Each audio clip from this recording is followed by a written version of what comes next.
In this video, we are going to be discovering what your personal and core values are. As a matter of fact, we're going to be discovering what you're valuing right now, for better or for worse. And then we're going to use that to find your personal and core values. Now, here's the thing.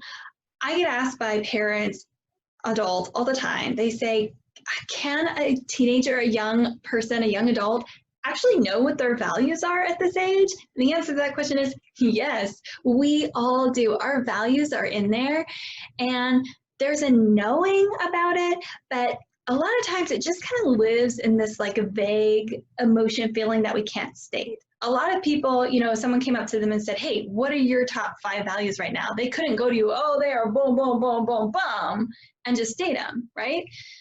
But we all know that we have feelings about, oh, this kind of feels right, or it doesn't quite feel right, or whatever it is, right? But it's in this vague place that we can't really state. Well, there are things that we can do, activities that we can do, this is what we're doing in the video today, to actually start to put words to what we feel, to what we just kind of innately know is right for ourselves. And there's something magical that happens when you do that. When you take the time to really figure out what it is, put words to it so that you can state it, so that you can say, my values are boom, boom, boom, boom, then all of a sudden it becomes much clearer when something is right for us and when something is not. It becomes much clearer what to say yes to and what to say no to. You see, when we don't do this, we end up just kind of wrestling with ourselves, like, oh, this is what I should do because some adult somewhere told me that this is what I should do, or, you know, this is what a lot of other people are doing, or what everybody else is doing, so there must be something right about it, so maybe that's what I'm going to do. Or, you know, we just kind of follow along. And when you can't easily state what your values are, you can end up really trying to make something work that is just not right for you. And people hang on to it way too long when that's the case, right? But when you're able to clearly state them, when you know what they are and you can say it with words, it becomes much clearer when something's a good fit and when it's not. And sometimes you don't even have to be in it to recognize it. Sometimes you do, but not always. Sometimes you can just look at it and go, oh, that's not going to be a good fit for me. I know that's not right. So this is really a framework for decision making for you that you can use for every big decision in your life. But most big decisions start with this one. What am I going to do after high school? So we're going to use it for this purpose too. Okay. All right. So for this activity, you will need 5 pieces of paper that you can rip up and write on. So I want you to pause this video, go get your 5 pieces of paper, and then when you come back, we'll jump in with the activity. All right. So this activity I call 5 and 4. There are 5 questions, so 1 piece of paper for each question, and there's going to be 4 answers for each one.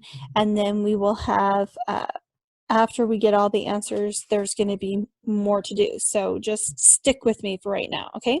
So go ahead and get your first piece of paper, and what I want you to do is I want you to tear it into 4 pieces. So 4 squares, 4 strips, however you want to do it, but take that whole piece of paper and turn it into 4 smaller pieces.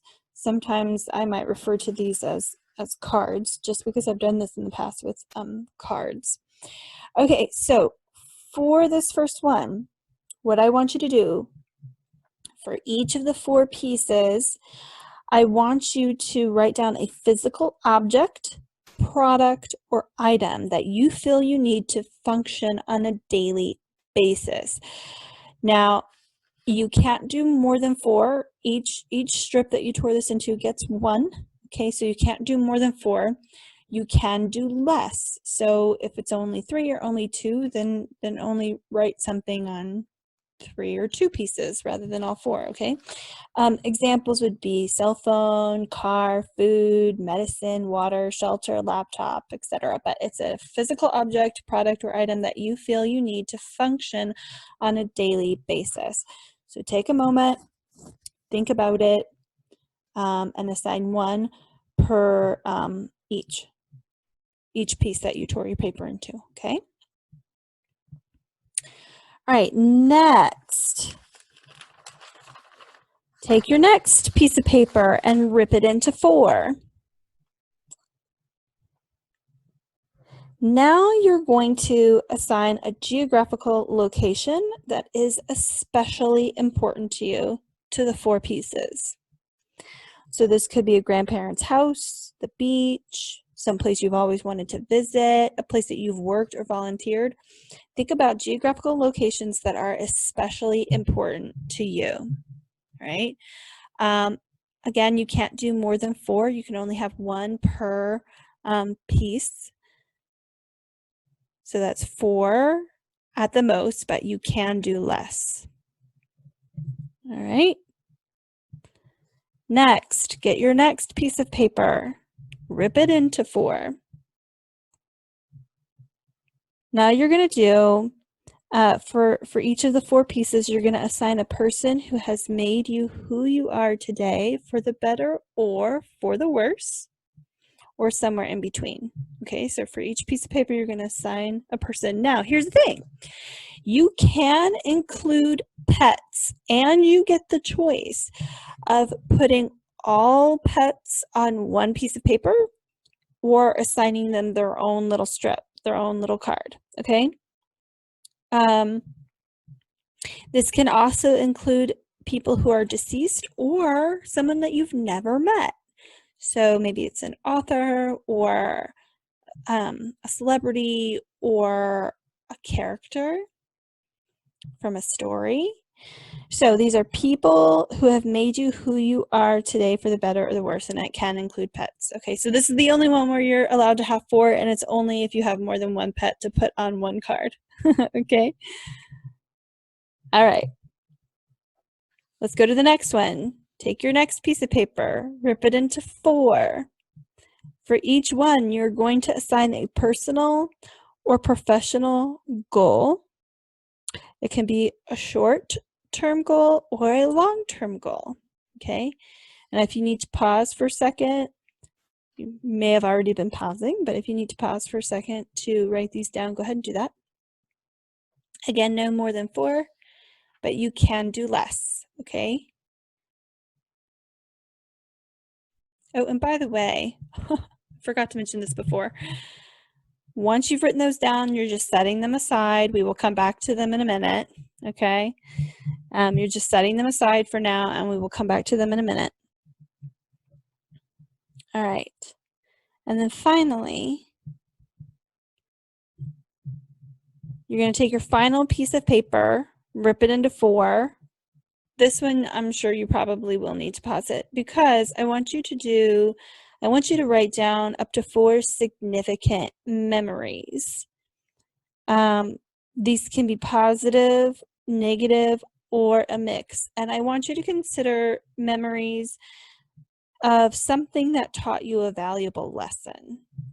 Okay, so for each piece of each card or each little strip that you tore your paper into, write down a significant memory. Okay, and you should have about, you have all 5 of them done now. You've set them aside. We're going to bring them back together in just a minute. All right, once you've completed everything, I want you to go ahead and you should have about 20 little strips of paper in front of you now.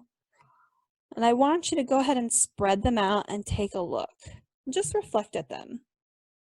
Reflect on your answers, okay? Basically, these 20 pieces of paper represent you. These are significant items, places, people, goals, and memories.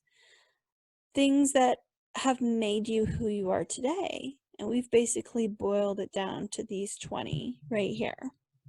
Okay? Now, we're going to start an elimination process. And this elimination process is symbolic, okay? I want you to take a look at all these.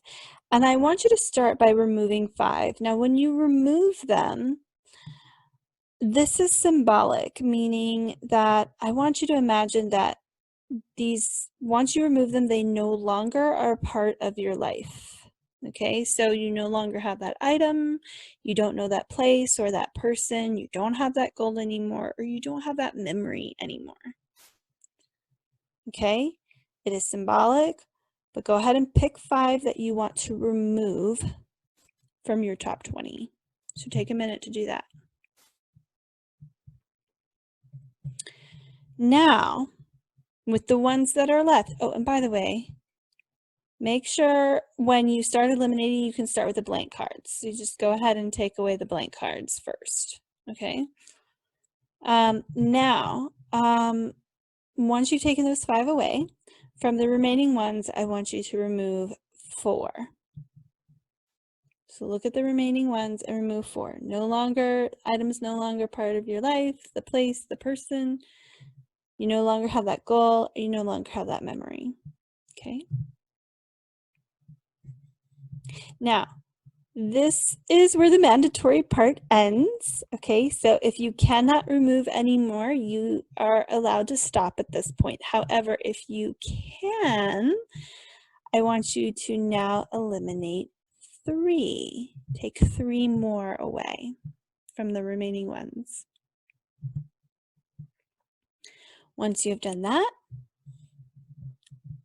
take 2 from the remaining ones. And once you have done that, take 1. 1 more. Okay, so if you were able to complete the whole elimination process, you'll be left with 5 pieces of paper, 5 cards. I call them cards, whatever you want to say. You'll be left with 5, okay? Now, if you weren't able to get all the way down to 5, you'll have more, but that's okay. It's not a problem. This is all about you, right? Okay, so here's what I want you to do. I want you to go ahead and take a look at them. These are your top cards, okay? These are your top ones. Take note of them. They're your top ones, for better or for worse, okay? Now here's what we're gonna do. I want you to start, we're gonna use these to start naming your value. So turn them all over, and on the back, I want you to write 2 representative words. What does that thing on that card represent to you? Okay, find 2 words. Now I want you to start to brainstorm what some of these words can be. And examples could be love, pain, life-giving, tenacity, support, burden, freedom, compulsion, adaptability. If you're having a hard time coming up with representative words, you'll notice that in your action pack, there's actually a personal values page where I think there's like 250 words or something like that. So look through those and you could find representative words for each one, okay? Now, go ahead and pause this video to finish that if you want to, or you can finish listening to finish up. But if you are able to eliminate completely down to 5 cards, and you're able to pick 2 representative words, then they only need 1. But if you're able to get to 2 representative words, then you're gonna have about 10 values. And these are your 10 values right now. Again, you may have more or less, okay? So take a look at your values and really spend some time marinating on these, okay? How do you feel about them? Are there some that you're really proud of and that you're like, yes, I want to keep these and take them into my life with me? Do you want to let some of them go? Or maybe there are some that are missing. Maybe there are aspirational values. So you're like, I need to make more time in my life for this value, right? So maybe there are some that you want to add, okay? Take some time just looking at it and thinking over it. And you're gonna have a journal prompt this week about your values. So you're gonna journal about what your values are and why they are. And you can go ahead and write about, I took this one away, but I'm getting rid of that here now, or this one wasn't in there, but it really should be, so let me add that. It's your journal prompt. You're not going to share it with anybody. So write about it how you want, but I do want you to think about this and I do want you to write about this. This is a huge step, and like I said before, in making some big decisions for your life, including everything else that we're going to do in this process. So that's why we started with it. All right, I'll see you in the next video.